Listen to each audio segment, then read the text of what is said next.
सत्यवती को सती सुलोचना के नाम से भी जाना जाता है। सती सुलोचना वासुकी नाग की पुत्री थी जो भगवान शंकर के गले में लिपटी हुई थी और लंका के राजा रावण के पुत्र मेघनाद की पत्नी थी। तो आइए इस वीडियो में सुलोचना से जुड़ी दिलचस्प कहानी के बारे में जानते हैं। पौराणिक युग में अनेक महान विभूतियों ने जन्म लिया है जिन्होंने अपनी शख्सियत के दम पर पूरी दुनिया में एक अलग छाप छोड़ी है। आज लोग उनके दिखाए रास्ते पर चलते हैं और उनकी शिक्षा आदि का अनुसरण करते हैं। पौराणिक युग में कई शख्सियतें ऐसी हुई हैं जिनका जन्म बेहद आश्चर्यजनक तरीके से हुआ है। किसी का जन्म वृक्ष से हुआ है तो किसी का यज्ञ से, तो किसी का जन्म आंसुओं से हुआ है। इसी प्रकार एक पौराणिक स्त्री है सती सुलोचना। सत्य सुलोचना का जन्म भी एक अद्भुत रहस्यमयी कहानी है।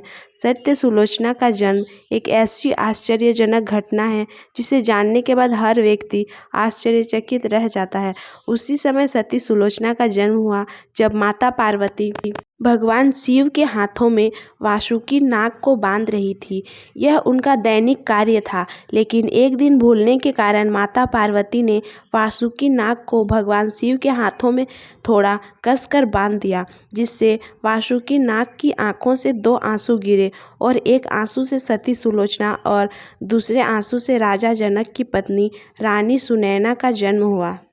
सुलोचना रामायण काल की एक महिला थी जो अपनी पवित्रता और सदाचार के लिए जानी जाती थी और उनके गुणों की प्रशंसा होती नहीं थकती थी। सुलोचना का विवाह अवश्य ही राक्षस कुल में हुआ था, परंतु उसमें सभी गुण दिव्य थे। सुलोचना लंका के राजा रावण की बहू और इंद्रजित मेघनाद की पत्नी थी। सुलोचना रामायण युग में अपनी पवित्रता और सत्य के मार्ग पर चलने के लिए जानी जाती थी। सुलोचना निश्चित रूप से एक पवित्र पत्नी थी और उसने हमेशा अपने पति का साथ दिया और अपने पवित्र कर्तव्य के प्रति सम्मान की भावना से भरकर वह अपने पति के शरीर के साथ सती भी हो गई। सुलोचना न्याय, सम्मान और अपने पवित्र कर्तव्य के प्रति समर्पण की भावना से भरी हुई थी। सती सुलोचना का जन्म वासुकी नाग के आंसुओं से हुआ था, अतः नागों के बीच पालन पोषण के कारण सुलोचना भगवान शिव की बहुत बड़ी भक्त थी।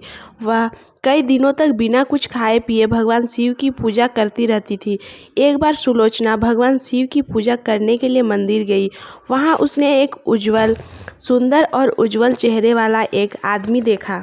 हालांकि सुलोचना को उसके बारे में नहीं पता था कि वह कौन है, वह कहाँ से आया, और उस पुरुष को देखकर सुलोचना उस पर मोहित हो गई और उसे अपना पति मान लिया।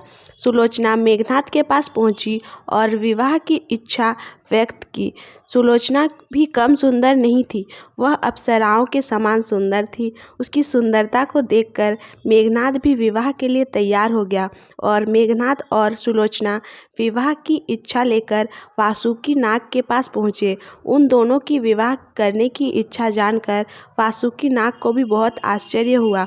वह अपनी पुत्री सुलोचना से बहुत प्रेम करते थे। मेघनाद और सुलोचना का विवाह असंभव था, लेकिन उस समय मेघनाद की विजय और डंका चारों दिशाओं और तीनों लोकों में गूंज रहा था। मेघनाद के पास अनेक शक्तियाँ और वरदान थे, इतना कि तीनों लोकों में उसके जैसा कोई नहीं था। उसका मुकाबला कौन कर सकता था। इसीलिए मोहित होकर वासुकी नाग ने सुलोचना और मेघनाद का विवाह करवा दिया।